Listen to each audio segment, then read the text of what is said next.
الحمد لله رب العالمين والعاقبة للمتقين والصلاة والسلام على رسوله الأنبياء والمرسلين أما بعد فأعوذ بالله من الشيطان الرجيم بسم الله الرحمن الرحيم قل لن يصيبنا إلا ما كتب الله لنا هو مولانا وعلى الله فليتوكل المؤمنون۔ اللہ سبحانہ وتعالی سورہ توبہ کی آیت نمبر 51 میں فرما رہے ہیں کہ کہہ دیجئے اللہ نے ہمارے مقدر میں جو تکلیف لکھ دی ہے ہمیں اس کے سوا کوئی اور تکلیف ہرگز نہیں پہنچ سکتی۔ وہ ہمارا رکھوالا ہے اور اللہ ہی پر مومنوں کو بھروسہ رکھنا چاہیے۔ سورہ رعد میں اللہ سبحانہ وتعالی فرماتے ہیں الا بذکر اللہ تطمئن القلوب، کہ دلوں کا سکون جو ہے وہ اللہ تعالیٰ کی یاد میں ہے۔ تو یہ ذکر کے معنی جو ہیں وہ ذکر قرآن شریف کو بھی کہا گیا، نماز کو بھی کہا گیا، اور لغوی اعتبار سے ذکر کے معنی ہوتے ہیں یاد کرنے کے، یعنی اللہ تعالیٰ کو یاد کرنا۔ اور ایک جگہ اللہ سبحانہ وتعالیٰ نے فرمایا کہ وَلَا ذکر اللہ اکبر، سورہ عنکبوت میں۔ اور یہاں اللہ سبحانہ وتعالیٰ نے ذکر کو اکبر کہا، یعنی سب سے بڑھ کر اگر کوئی چیز ہے تو وہ اللہ تعالیٰ کا ذکر ہے۔ پھر ایک دوسری جگہ اللہ سبحانہ وتعالیٰ فرماتے ہیں یا ایھا الذین آمنوا اذکروا اللہ ذکرا کثیرا۔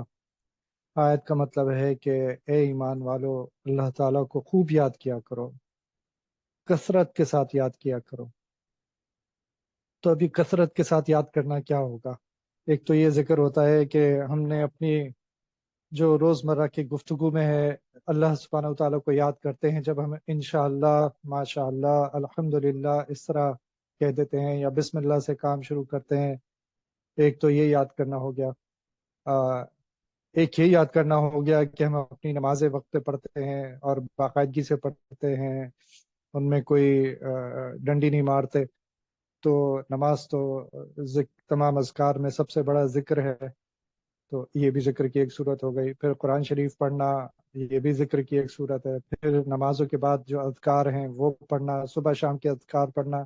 یہ تمام ذکر کی صورتیں ہیں۔ لیکن ذکر کی اور بھی صورتیں ہو سکتی ہیں، مختلف صورتیں ہو سکتی ہیں۔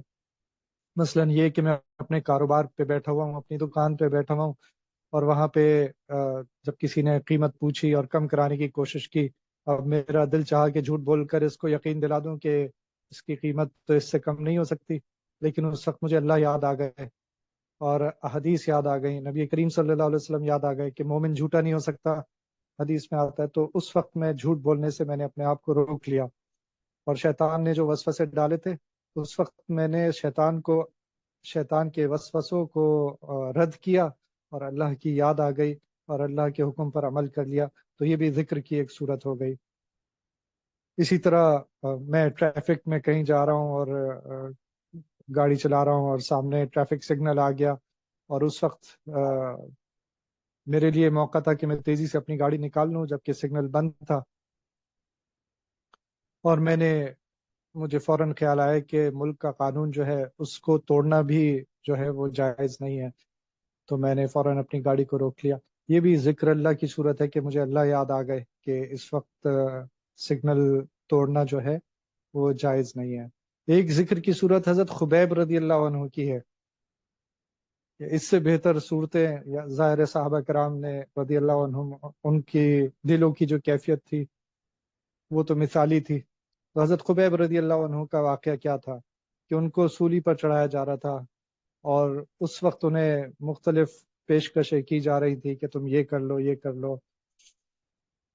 تو مولانا طارق جمیل صاحب دامت برکاتہم ان کے ایک بیان میں سنا تھا کہ انہوں نے کسی شاعر سے کہا، کوئی عرب شاعر تھا جو ان کے ساتھ جماعت میں تھا، اور اس سے کہا کہ تم اپنے کوئی شاعری تو کرو، کچھ سناؤ تو صحیح، اپنا کلام تو سناؤ۔ تو اس نے کہا کہ شاعری کے لیے وہ چاہیے ہوتی ہے، یکسوئی چاہیے ہوتی ہے، اور اس وقت ہم سفر میں ہیں اور مختلف معاملات، مختلف مشکلات سامنے آتی رہتی ہیں، تو یکسوئی نہیں ہے، میں شاعری نہیں کر سکتا۔ حضرت خبیب کی حالت یہ تھی کہ انہیں سولی پر لٹکایا جا رہا تھا اور ان کی زبان سے شعر جاری ہو گئے تھے، اور ان کا رخ جو تھا وہ کعبہ شریف کی طرف تھا، یہاں تک کہ جب وہ زمین پر گرے تو اس کے بعد مشرکین نے ان کا رخ بدلنے کی کوشش کی، لیکن ان کا چہرہ جو تھا وہ کعبہ شریف کی طرف ہی رہا، اور موڑنے کے باوجود وہاں سے نہیں ہٹ رہا تھا۔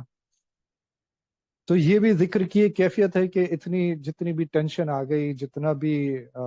برا وقت آ گیا کہ اب جان جانے والی ہے، لیکن اس وقت بھی تاریخ کی کتابوں میں لکھا ہے کہ ان کو نیزوں سے ان کو زخمی کیا جا رہا تھا، لیکن ان کا یہ حال تھا کہ ان کی زبان پر اشعار جاری تھے، اور اللہ تعالیٰ کی محبت میں ان کی زبان سے اشعار جاری ہو رہے تھے۔ تو اس کا مطلب ہے کہ یہ چاہے ہم کتنی بھی مشکل میں آ جائیں، اور کون سا انسان ہوگا جس کے اوپر مشکلات نہ آتی ہوں، جس کے اوپر مصیبتیں نہ آتی ہوں، جس کے اوپر بیماری نہ آتی ہو، کوئی ایسا گھر نہیں ہوگا جہاں موت نہ آتی ہو۔ تو یہ روزمرہ ہمیں کوئی چھوٹی کبھی بڑی تکلیف کا سامنا کرنا پڑتا ہے، تو اس وقت اصل میں جو ذکر کے دعوے دار ہوتے ہیں نا، جو اپنے آپ کو سمجھتے ہیں کہ ہم تو بڑے شکر کرنے والے ہیں، اور ہمارے دلوں میں تو اللہ کی یاد ہے، لیکن اصل میں جو امتحان ہوتا ہے وہ اس وقت ہوتا ہے جب کسی کے اوپر کوئی مشکل وقت آ جائے۔ جیسے سورہ بقرہ میں اللہ سبحانہ وتعالیٰ فرماتے ہیں وَلَنَبْلُوَنَّكُمْ بِشَيْءٍ مِّنَ الْخَوْفِ وَالْجُوعِ وَنَقْصٍ مِّنَ الْأَمْوَالِ وَالْأَنفُسِ وَالثَّمَرَاتِ وَبَشِّرِ الصَّابِرِينَ، کہ اور فرمائے کہ اور ہم تمہیں لازماً آزمائیں گے کسی قدر خوف اور بھوک سے، اور مالوں اور جانوں اور ثمرات کے نقصان سے۔ اور اے نبی صلی اللہ علیہ وسلم، خوشخبری دے دیجئے صبر کرنے والوں کو، بشر صابرین، صبر کرنے والوں کو خوشخبری دے دیجئے۔ تو یہ صبر کرنے والے کون ہیں؟ ان کے بارے میں فرمایا آگے کہ الذین اذا اصابتهم مصیبہ قالوا انا للہ وانا الیہ راجعون، وہ لوگ کہ جن کو جب بھی کوئی مصیبت آئے تو وہ کہتے ہیں کہ بے شک ہم اللہ ہی کے ہیں اور اسی کی طرف ہمیں لوٹ جانا ہے۔ تو یہ ذکر کی ایک صورت تھی، زبان پر ذکر جاری ہو گیا جب کوئی مصیبت آئی، اور اللہ سبحانہ وتعالیٰ اگر کسی مصیبت کا ذکر کر رہے ہیں تو یقیناً کوئی بڑی مصیبت ہوگی، کہ جب ان کے اوپر یہ مصیبت آئی تو انہوں نے کیا کہا؟ ہم تو اللہ ہی کے ہیں اور انہی کی طرف ہمیں لوٹ کر جانا ہے۔ تو ان لوگوں کے لیے اللہ تعالیٰ نے فرمایا کہ وبشر صابرین، اور آگے انہی لوگوں کے لیے فرمایا کہ اولئک علیہم صلوات من ربہم ورحمہ، یہی وہ لوگ ہیں کہ جن پر ان کے رب کی عنایتیں ہیں، واولئک هم المہتدون، اور رحمت، اور یہی لوگ رب کی عنایتیں ہیں اور رحمت بھی ہے، اور یہی لوگ ہدایت یافتہ ہیں۔ تو کہنے کا مقصد یہ ہے کہ یہ ذکر جس کو ہم نے سمجھ رکھا ہے کہ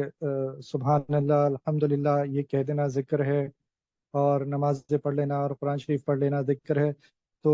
اگر ہم غور کریں تو ہماری پوری زندگی میں اللہ تعالیٰ کا ذکر آ سکتا ہے۔ اور اللہ تعالیٰ جب ہمیں یہ ایک آیت میں فرما رہے ہیں یا ایھا الذین آمنوا اذکروا اللہ ذکرا کثیرا، کہ کثرت سے اللہ تعالیٰ کو یاد کرو، تو یہ کثرت سے اللہ تعالیٰ کو یاد کرنا جو ہے یہ 24 گھنٹے کی زندگی میں ہو سکتا ہے۔ اور وہ اس طرح کہ حدیث میں آتا ہے کہ اگر کوئی کسی نے عشاء کی نماز پڑھی اور پھر صبح اٹھ کر فجر کی نماز پڑھی، تو اب یہ وہ وقت جو 8 گھنٹے یا 6 گھنٹے یا 7 گھنٹے جتنا بھی وہ سویا، یہ عبادت میں لکھا جائے گا۔ اب یہ بھی ذکر میں شامل ہو گیا، جبکہ اس کو ہوش بھی نہیں ہے، بلکہ اس وقت کو تو چھوٹی موت قرار دیا گیا ہے۔ تو اب جبکہ وہ ہوش میں بھی نہیں ہے، اس سے کوئی عمل بھی صادر نہیں ہو رہا، لیکن اس کو بھی اللہ سبحانہ وتعالیٰ نے عبادت میں لکھ دیا۔ تو اب یہ وہ صورتیں ہیں، جیسے پہلے میں نے عرض کیا کہ اکثر صورتیں ایسی ہیں جن پر عمل کرنا آسان ہے، لیکن مشکل اس وقت ہوتی ہے جب انسان کے اوپر کوئی مشکل آ جائے، کوئی مصیبت آ جائے، کوئی تکلیف آ جائے، بیماری آ جائے، کسی کا ایکسیڈنٹ ہو گیا، کسی کا کوئی جسم کا حصہ ضائع ہو گیا ایکسیڈنٹ میں، یا کسی کی موت واقع ہو گئی، کاروبار میں نقصان ہو گیا، اس صورت میں کیسے ممکن ہوگا کہ انسان سکون حاصل کر سکے؟ تو وہ جو شروع میں آیت پڑھی سورہ توبہ کی آیت نمبر 51، اس میں اللہ سبحانہ وتعالیٰ فرما رہے ہیں اگر یہ آیت ہمارے پیش نظر رہے، اگر ہم اس آیت کو اپنے سامنے رکھیں جب بھی ہمارے اوپر کوئی مشکل وقت آئے تو فوراً ہمیں یہ آیت یاد آ جائے کہ اللہ نے ہمارے مقدر میں جو تکلیف لکھ دی ہے، ہمیں اس کے سوا کوئی اور تکلیف ہرگز نہیں پہنچ سکتی، وہ ہمارا رکھوالا ہے، اور اللہ ہی پر مومنوں کو بھروسہ رکھنا چاہیے۔ چنانچہ جیسے ہی کوئی مشکل آ جائے، بیماری ہو گئے، اب دوا بھی کھا لی، ٹھیک بھی نہیں ہو رہا ہے، تو ہمیں یہ یقین ہونا چاہیے کہ یہ اللہ تعالیٰ کی طرف سے آئی ہے، اور اللہ ہی اس کو ہمارے اوپر سے ہٹائیں گے۔ جب یہ ہمارے اوپر یقین ہوگا، ہمیں اس کا یقین ہوگا، تو پھر ہمارے لیے وہ مصیبت کا وقت بھی سکون میں تبدیل ہو جائے گا۔ اب جیسے کسی کی گاڑی کا ایکسیڈنٹ ہو گیا، یا فرض کیا کسی کو ہارٹ اٹیک ہو گیا، یہ وہ وقت ہے جب ایک بہت ہی مشکل وقت ہے، اگر کسی کے اوپر ایسا، اللہ تعالیٰ ہم سب کی حفاظت فرمائے، لیکن ایک اس وقت انسان جو ہوتا ہے وہ پریشان ہو جاتا ہے کہ اب کیا ہوگا، اب کیا ہوگا۔ حالانکہ ہم سب مسلمانوں کا ایمان ہے کہ جو کچھ بھی ہونا ہے وہ پہلے سے لکھا ہوا ہے، اور اس آیت میں بھی اللہ سبحانہ و تعالیٰ یہی فرما رہے ہیں کہ جو کچھ بھی ہے وہ پہلے سے لکھا ہوا ہے، تو ہمارے مقدر میں جو تکلیف لکھ دی ہے، ہمیں اس کے سوا کوئی اور تکلیف ہرگز نہیں پہنچ سکتی۔ اور ہمیں پھر یہ بھی یقین ہونا چاہیے کہ آگے بھی جو کچھ ہونا ہے وہ اللہ تعالیٰ نے لکھا ہوا ہے، تو وہ اللہ کی مرضی سے ہوگا۔ جب ہم اپنی مرضی کو اللہ سبحانہ و تعالیٰ کی مرضی کے تابع کر لیں گے، تو پھر ہمارے لیے وہ مشکل کی کیفیت جو ہے وہ ایسا تو نہیں ہوگا کہ وہ مشکل اٹھ جائے گی، لیکن دل میں ایک سکون ہو جائے گا کہ میرے اللہ میرے ساتھ ہیں، اور اللہ ہی نے پہلے بھی مجھے مشکلوں سے نکالا ہے، اور آگے بھی اللہ سبحانہ و تعالیٰ مشکل سے نکالیں گے۔ اور اگر فرض کیا کسی کے یہاں کوئی موت واقع ہو جاتی ہے، کوئی بیماری میں تھا اور کافی عرصہ بیماری میں گزرا اور پھر موت واقع ہو گئی، تو بھی یہ تو ہمیں سب کو ہی معلوم ہے کہ اس موقع پر تو ہم کہتے ہی ہیں کہ انا للہ و انا الیہ راجعون۔ ہم نے سمجھا ہوا یہ ہے کہ یہ سب موت کے موقع پر کہا جاتا ہے، حالانکہ یہ چھوٹی سے چھوٹی تکلیف پہنچنے پر بھی اگر ہم کہتے ہیں تو اللہ تعالیٰ ہمیں اس کا اجر اسی طرح دیتے ہیں جس طرح اس آیت میں لکھا ہے کہ اولئک علیہم صلوات من ربہم ورحمہ واولئک هم المہتدون۔ تو یہ وہ سمجھنے والی بات ہے کہ اب یہ کس طرح کی مشکلات ہو سکتی ہیں، کچھ میں نے ذکر کر دی، کچھ ایسی ہوتی ہیں جو زیادہ لمبی ہو سکتی ہیں، مثلا یہ کہ میاں بیوی کے آپس کے تعلقات ایسے نہیں ہیں جیسے ہونے چاہیے، یا یہ کہ آپس میں مزاج نہیں ملتے، اور تو اب ساری زندگی اگر اللہ کرے، کوشش تو یہ ہونی چاہیے کہ حالات ٹھیک ہو جائیں، لیکن اگر ایک لمبے عرصے تک حالات خراب ہونے شروع ہو جائیں تو پھر ڈپریشن شروع ہو جاتا ہے، اور ڈپریشن کی گولیاں شروع ہو جاتی ہیں، جس سے مزید بیماریاں شروع ہو جاتی ہیں۔ تو ہمیں صرف اتنا اگر ہمارا اعتقاد ہو، یقین ہو کہ اللہ سبحانہ و تعالیٰ فرما رہے ہیں کہ جو کچھ ہمیں تکلیف پہنچتی ہے وہ لکھی ہوئی ہے، اور اللہ کے سوا کوئی اور نہ تو اس تکلیف کو ختم کر سکتا ہے، اور نہ یہ کہ کبھی کبھی ہم ماضی میں سوچنے لگتے ہیں کہ اگر ایسا ہو جاتا تو شاید یہ نہ ہوتا، اگر ویسا ہو جاتا تو شاید یہ نہ ہوتا۔ اس کو بھی اللہ کے نبی صلی اللہ علیہ وسلم نے سختی سے منع فرمایا کہ ایسا سوچنا بھی بہت بری بات ہے، اور خصوصاً اس لیے کہ جب اللہ تعالیٰ نے کچھ لکھا ہوا ہے تو جو کچھ ہوا ہے وہ اللہ تعالیٰ کی قضا کے مطابق ہوا ہے، اللہ تعالیٰ کی قدر کے مطابق ہوا ہے، اللہ تعالیٰ نے جو لکھا تھا اس کے مطابق ہوا ہے۔ اب ہمارا یہ سوچنا کہ اگر یوں کر لیتے اور اگر ویسے کر لیتے تو شاید یہ نہ ہوتا، اس کا مطلب یہ ہے کہ ہم سمجھ رہے ہیں کہ قدر میں ہمارے عمل سے کوئی تبدیلی ہو سکتی تھی۔ اور پھر جو وعلی اللہ فلیتوکل المؤمنون، کہ جب ایسا وقت آئے تو ہمیں مومنوں کو کیا کرنا چاہیے؟ اللہ تعالیٰ پر بھروسہ رکھنا چاہیے کہ جو کچھ بھی ہونا ہے اللہ تعالیٰ کی قدر کے مطابق ہونا ہے، اللہ تعالیٰ نے جو لکھ دیا اس کے مطابق ہونا ہے۔ تو یہ جو ذکرن کثیرہ ہے، یہ ذکرن کثیرہ ایسے ہی آئے گا کہ ہر موقع پر وہ کسی نے ایک عالم دین ہے مولانا ایشان صاحب، انہوں نے کسی کے بارے میں بتایا کہ بزرگ کے بارے میں، کہ انہوں نے یہ فرمایا کہ اللہ تعالیٰ کے احکامات جو ہیں وہ ہوا کی طرح ہیں، جس طرح ہوا ہر وقت ہر جگہ موجود ہے، اسی طرح اللہ تعالیٰ کے احکامات بھی ہر ہر وقت ہر جگہ موجود ہیں۔ یہاں تک کہ ہم باتھ روم بھی جاتے ہیں تو وہاں پر بھی اللہ تعالیٰ کے احکامات جو ہیں جاری ہو جاتے ہیں کہ طہارت کے احکام اور قبلہ رخ ہو کر نہیں بیٹھنا، تو وہ تو زندگی کا کوئی بھی ایسا حصہ نہیں ہے جہاں اللہ تعالیٰ کے احکام جاری نہ ہو رہے ہوں۔ آج میں بیمار ہوں، کل کوئی اور بیمار ہوگا، کبھی ہم بیمار ہوں گے، کبھی ہم کسی کی عیادت کرنے جا رہے ہوں گے، تو اور اس میں بھی اللہ سبحانہ وتعالیٰ نے ہمیں اور اللہ کے نبی صلی اللہ علیہ وسلم نے ہمیں ہدایات دی ہیں کہ ان موقعوں پر کس طرح پیش آنا ہے۔ تو باتھ روم میں داخل ہو رہے ہیں تو باتھ روم میں داخل ہونے کی دعا ہے، باہر نکل رہے ہیں تو باہر نکلنے کی دعا ہے، اور دعاؤں کی کتابیں اگر اٹھائیں تو اس میں ہمیں پتہ چلے گا کہ پوری زندگی، پورے 24 گھنٹے جو ہیں، سونے سے پہلے کی دعا، اٹھنے کے بعد کی دعا، غرض یہ کہ کوئی موقع ایسا نہیں ہے جہاں ہم ذکرن کثیرہ کی فضیلت حاصل نہ کر سکتے ہوں۔ اور اس میں جو مشکل مقامات ہوتے ہیں وہ ہوتے ہیں جب ہم کسی مشکل میں آ جاتے ہیں، کسی مصیبت میں آ جاتے ہیں، اس وقت اپنے آپ کو یہ سمجھانا کہ یہ اللہ تعالیٰ کی طرف سے لکھا ہوا تھا، اور یہ آگے جو کچھ ہے وہ بھی اللہ تعالیٰ کی طرف سے ہے، اور انشاءاللہ وہ بھی اللہ تعالیٰ سے حسن ظن رکھنا چاہیے، اللہ تعالیٰ اس میں سے بھی مجھے خیر کے ساتھ نکالیں گے۔ اللہ تعالیٰ ہم سب کو عمل کی توفیق عطا فرمائے۔ دعا کر لیجئے۔ اللهم صل على محمد وعلى آل محمد كما صليت على إبراهيم وعلى آل إبراهيم إنك حميد مجيد. اللهم بارك على محمد وعلى آل محمد كما باركت على إبراهيم وعلى آل إبراهيم إنك حميد مجيد. ربنا آتنا في الدنيا حسنة وفي الآخرة حسنة وقنا عذاب النار. ربنا ظلمنا أنفسنا وإن لم تغفر لنا وترحمنا لنكونن من الخاسرين.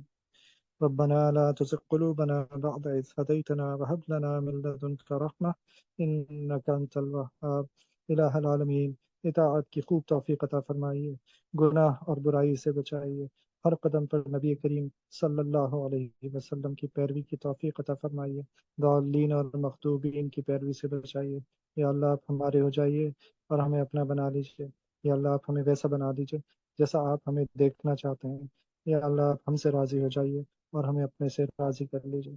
جب تک زندہ رکھیں اسلام پر مضبوط رکھیں، اور جب دنیا سے اٹھائیں خاتمہ ایمان پر فرمائیے،